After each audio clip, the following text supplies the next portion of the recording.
Bon, alors le but là, c'est de monter une petite expérience par rapport pour analyser hop, voilà, les courants thermiques associés à la main. Alors, l'objectif c'était de monter une sorte de petit anémomètre. Donc en fait, c'est un petit ventilateur, c'est une feuille d'alu la plus légère possible, découpée avec des pales, voilà, que je mets sur une aiguille. Ouais.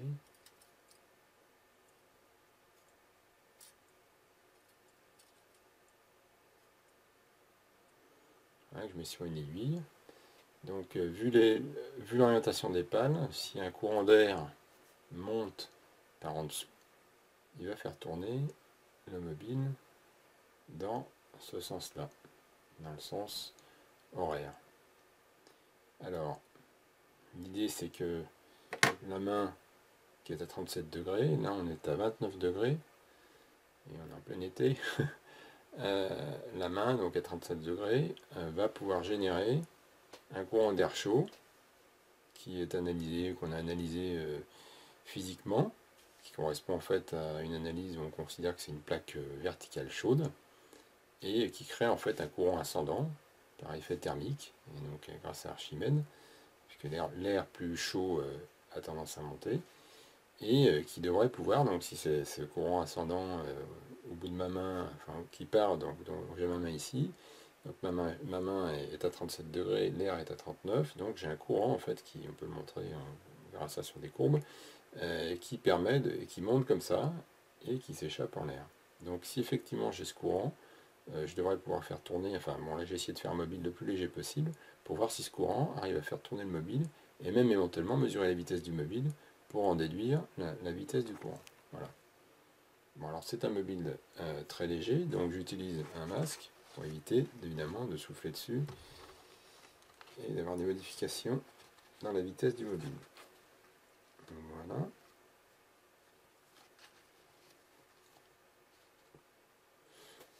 Donc je prends ma main, et je la mets droite, et je vais la mettre sous le mobile.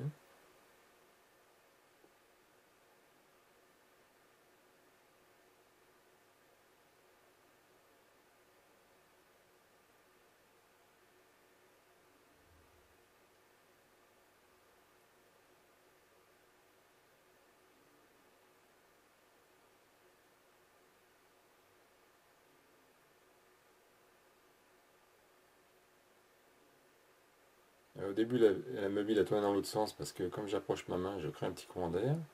Et vous voyez que maintenant que ma main est bien installée, la mobile prend une rotation continue. Alors on va essayer de mesurer combien il fait de tours. Voilà. Je vais donner un top chrono à la caméra.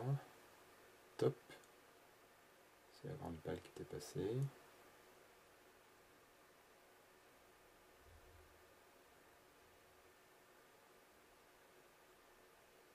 Et je redonne top.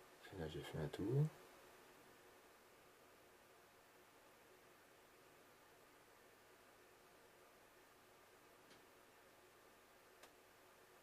Et là je redonne top. J'ai fait deux tours.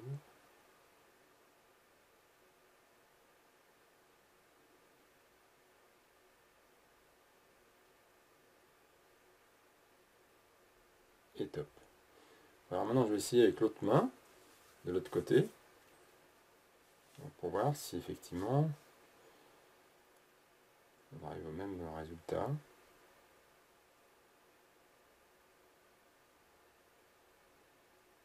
Là c'est encore plus net.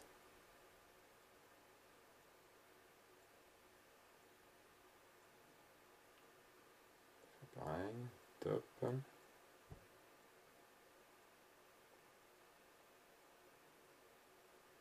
Top.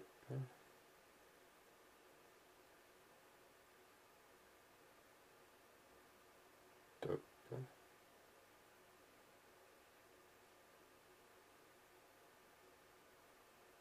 Top. Alors, maintenant on va faire d'autres petites vérifications. Bah, déjà quand j'ôte la main, on voit qu'il s'arrête, donc c'est quand même assez caractéristique. si je mets ma main plus loin. Alors le problème c'est que là on peut avoir une interférence avec des effets TK. On va essayer d'être le plus cool possible.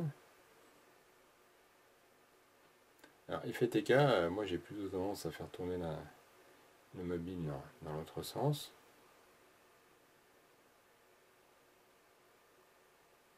C'est-à-dire dans le sens anti-horaire.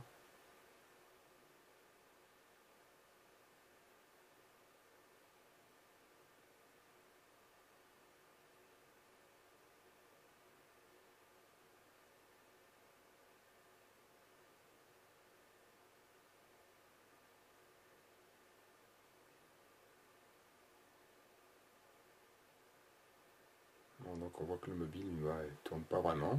Hein, donc on n'a pas de cet effet thermique n'apparaît pas bien sûr.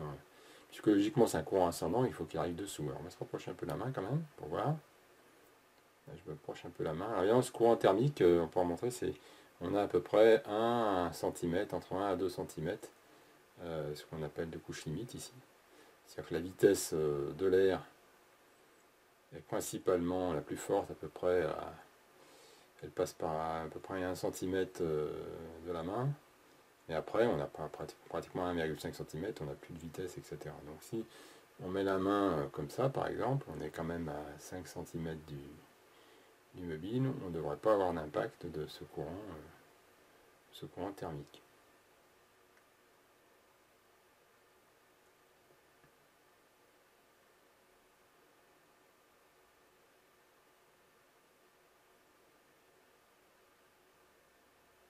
Alors maintenant, je vais me rapprocher tout doucement.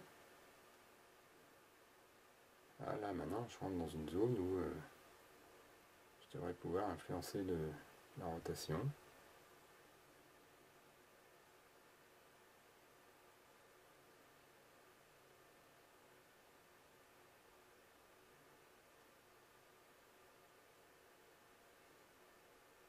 On va se mettre bien comme il faut dessous. Il faut dire qu'aussi à 29 degrés, l'écart thermique est quand même pas très très significatif. Et oui, ça repart.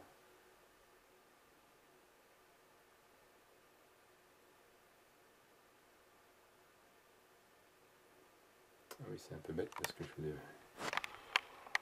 voyais pas complètement la main, là, bien sûr.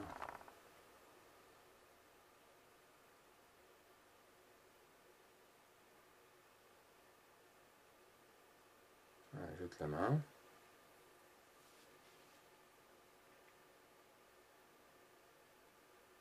Arrête. Donc maintenant, je vais remettre la main, comme ça vous le verrez bien. Parce que tout à l'heure, vous ne le voyez peut-être pas bien. Je vais descendre la caméra. Voilà, on va se mettre comme ça. Ça, vous voyez bien comment est ma main par rapport au mobile, même comme ça. Voilà.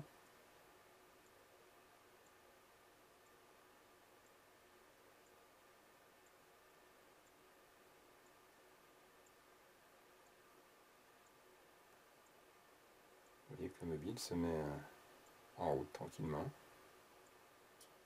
Ah, on peut toucher le bouchon.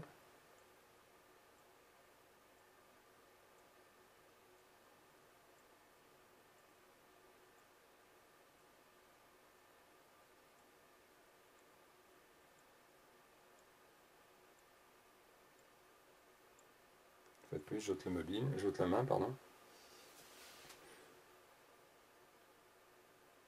Voilà, volontairement, vous voyez, il y a une espèce de grand drap là, qui en fait ferme l'environnement de manière à ce qu'il n'y ait pas trop de courant d'air, ce qui explique pourquoi le mobile, même s'il est très léger, ne bouge pas trop à l'air libre. Donc oui, je vous remets la main comme tout à l'heure, mais cette fois vous la verrez mieux, de l'autre côté. Voilà.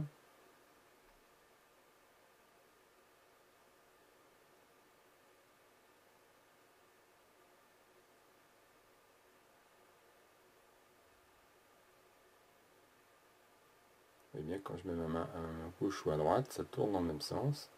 Alors que c'est vrai que souvent en TK, on a une main qui tourne, qui fait tourner le mobile à droite, et dans un sens horaire, l'autre dans le sens anti-horaire.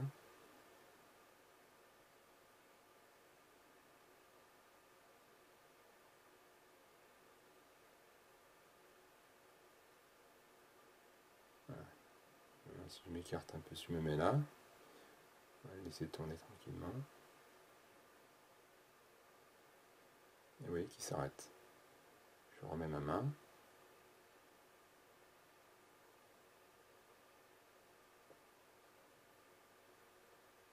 Voilà.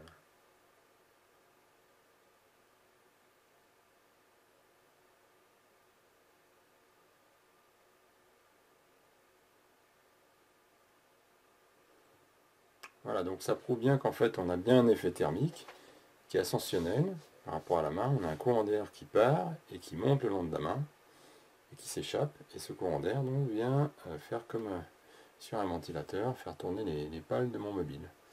Ce courant est limité à environ 1,5 cm de la main, ce qui veut dire que si j'ai ma main ici, eh bien, j'aurai pas d'impact thermique sur le mobile. Donc de la même manière, pour n'importe quel mobile, si le mobile tourne alors que j'ai ma main à 5 ou 10 cm, on ne peut pas dire que ça vient d'un effet thermique de la main. Alors je précise aussi que sur ce mobile-là, c'est un mobile très léger, que si on essaye de faire la même manip avec un mobile plus lourd, eh bien on a beaucoup plus de difficultés. Si on prend par exemple un mobile tout simplement un carrousel, on va le mettre sur la même aiguille pour être cohérent. Voilà. Un petit carrousel qui est quand même bien plus lourd que mon mobile. Donc je vais essayer de faire la même manip.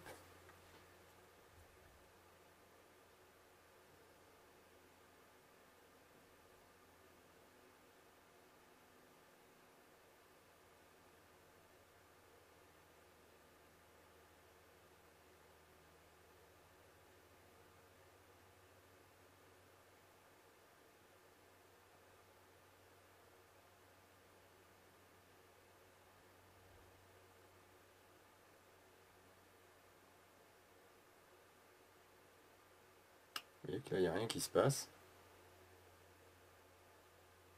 Parce que le courant d'air n'est pas suffisant pour arriver à faire tourner le carrousel.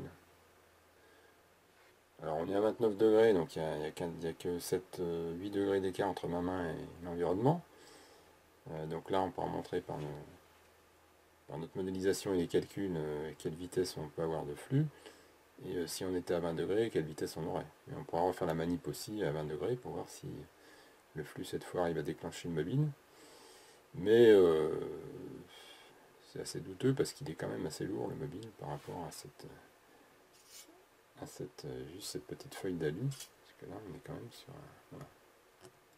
Surtout qu'il a une base. Je ne sais plus le point en tête exactement, mais il me semble qu'il fait pas loin de 6-7 grammes. Je ne vais pas être de bêtises. Non, mais en tout cas ça fait moins de. C'est quelques dizaines de grammes. Ça fait moins d'un gramme en tout cas. Je vais aller changer de main pour voir.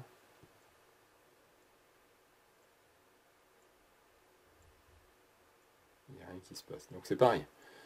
Là, typiquement, quand quelqu'un fait tourner un carrousel avec la main dessous, a priori, c'est pas un effet thermique. Bon, si en plus il tourne dans le sens inverse, c'est encore moins le cas, bien sûr. Voilà, donc ça c'est si on va remettre notre petite feuille alu. Voilà. Ça stabilise un peu. On approche la main.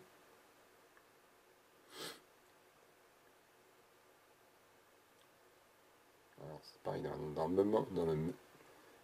la manière dont on approche la main, parfois on crée un courant d'air qui déjà démarre le mobile. Donc on va le laisser tranquillement là pour voir si ça. Je vais vous mettre toujours pareil la main pour que vous voyez l'écart entre la main et le bouchon. Voilà.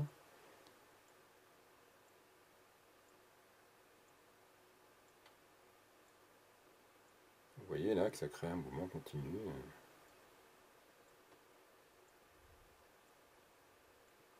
Et que quand j'écarte ma main,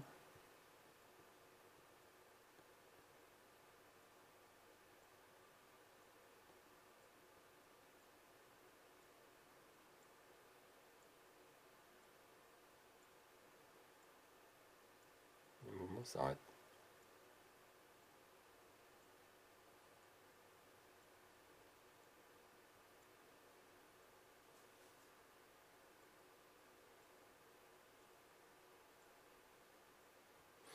Alors on pourrait dire aussi, bah oui, mais alors la main, si je la mets à côté comme ça, est-ce que ça fait quelque chose?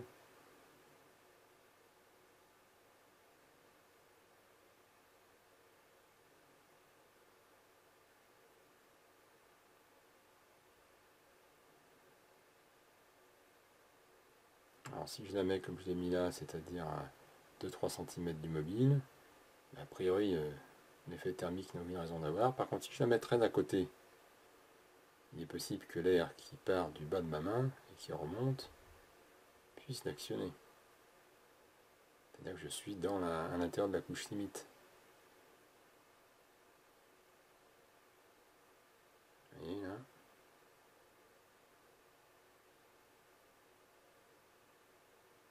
Mais c'est pas évident parce que l'air est encore pas bien accéléré. Donc il est encore en vitesse faible.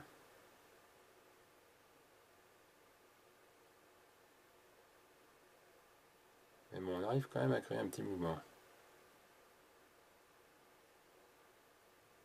Voilà, j'ai descendu ma main à mi-hauteur, donc là je suis juste dans le... Vous voyez peut-être pas bien, je vais peut-être me mettre comme ça, voilà. Je suis juste en fait dans la couche limite.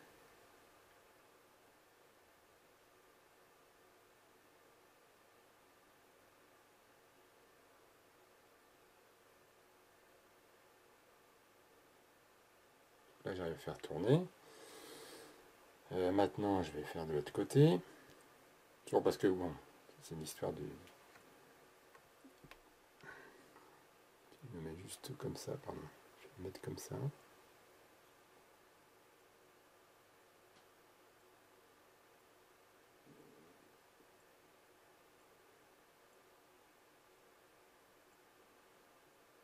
Et là on y arrive. Parce qu'en fait, effectivement, on est dans la couche limite de l'effet thermique sur la main. Alors si je m'écarte un peu,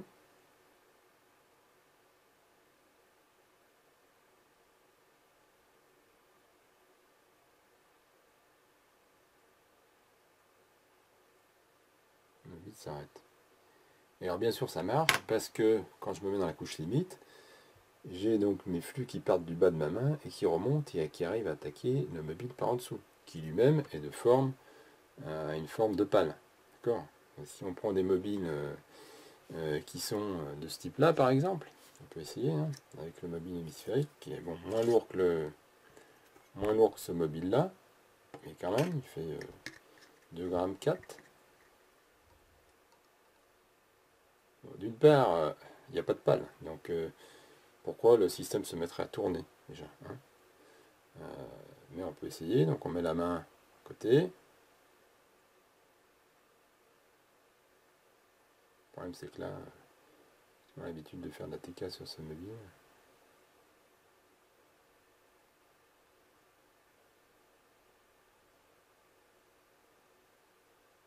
Là on peut même se mettre dessous, est-ce qu'on pourrait faire la manip pour se mettre en dessous?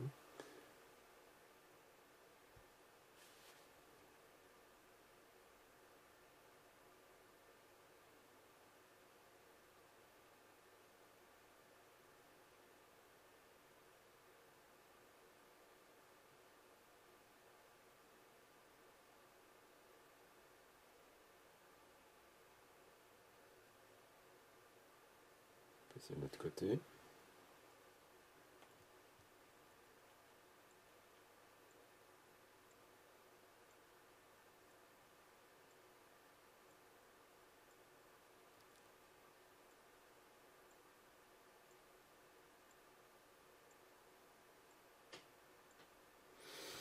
Bon voilà, bah écoutez, on a une petite présentation. Alors ça c'est, j'ai des éléments d'analyse justement de la partie théorique, c'est-à-dire comment on modélise le courant thermique autour de la main, et à quoi on arrive en termes justement de formalisation de la couche limite des vitesses, et qui confirme complètement justement cette expérience.